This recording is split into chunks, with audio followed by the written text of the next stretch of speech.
Hi అండి అందరికీ. ఇక్కడైతే నేను మునక్కాయలైతే వేసి పప్పుచారు అయితే చేస్తున్నాను. అందుకోసం అయితే పప్పైతే ఒక కుక్కర్ అయితే తీసుకొని అందులో పప్పైతే వేసేసుకొని మంచిగా అయితే ఉడికించేసి అయితే పెట్టేసుకున్నాను. ఆ తర్వాత చింతపండు నానబెట్టి పులుసు అయితే తీసి పెట్టుకున్నాను. పచ్చిమిర్చి, ఉల్లిపాయ, జీలకర్ర, ఎల్లిపాయ అయితే దంచి అయితే ఆ ముద్దనైతే పక్కనైతే పెట్టుకున్నాను. కరివేపాకు, ఒక టమాటా, ఆ తర్వాత మునక్కాయలు అయితే ఉడికించి అయితే పెట్టేసుకున్నాను.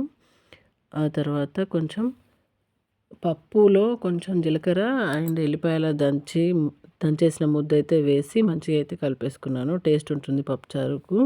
అది ఇట్లా వేస్తే నేను ఇట్లా వేస్తానన్నమాట. చాలా టేస్ట్ ఉంది. కొంచెం అల్లం మెత్తగా అయితే కలిపేసుకొని ఆ తర్వాత గిన్నె అయితే పెట్టేసుకొని ఆయిల్ అయితే వేసేసుకొని జీలకర్ర అండ్ ఆవాలు అయితే వేసి కొంచెం చిటపట్లాడాక చూడండి, ఆ తర్వాత పచ్చిమిర్చి, ఉల్లిపాయలు కూడా పోపులో అయితే వేసేసుకున్నాను. ఆ తర్వాత కరివేపాకు అయితే వేస్తున్నాను. పప్పుచారుకి కరివేపాకు వేస్తేనే కానీ మంచి వాసన ఉంటుంది. ఆ తర్వాత జీలకర్ర అండ్ ఎల్లిపాయ అయితే ఆ ముద్ద అయితే వేసాను దంచేసుకున్నది. మొత్తం అయితే కలిపేసుకుంటున్నాను. కొంచెం జీలకర్ర అండ్ మెంతులు అయితే దంచి అయితే మిక్సీకి అయితే పట్టుకొని పెట్టుకుంటాను నేను. ఆ పొడి అయితే కొంచెం హాఫ్ స్పూన్ అయితే వేసాను. అంటే చిటికెడు వేసుకోండి. అవైతే వేగాక కొంచెం ఇంకా మునక్కాయలు అయితే వేసి ఇంకా వేయించేసుకోవాలి కొంచెం నూనెలో అయితే. అవి వేగాక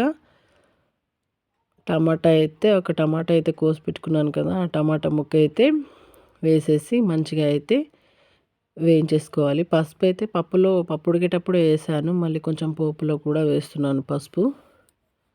చాలా టేస్ట్ ఉంటుందండి. ఇలా ట్రై చేయండి. నేనైతే ఎప్పుడు ఇట్లాగే చేస్తాను. ఇంక ఇవైతే మంచిగా వేగిపోయాయి చూడండి.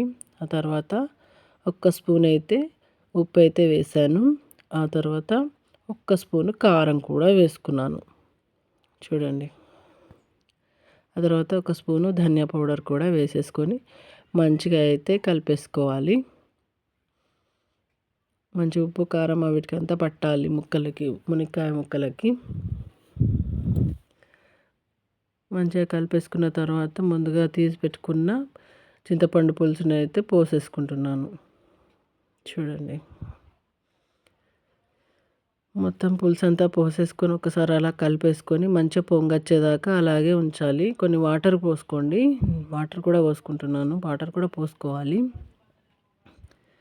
ఇంకా కలిపేసుకొని మంచిగా పొంగు రావాలన్నమాట. పులుసు అంతా మరిగిపోవాలి.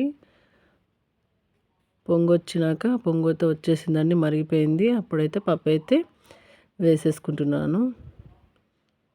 ఇంకా వేసేసుకొని ఒక్కసారి అలా కలిపేసుకొని ఇంకా మంచిగా అయితే మరగనివ్వాలి పప్పుచారుని. కొత్తిమీర కూడా వేసుకోండి ఫ్రెండ్స్. నేను ఆ క్లిప్ అయితే మిస్ అయిపోయింది.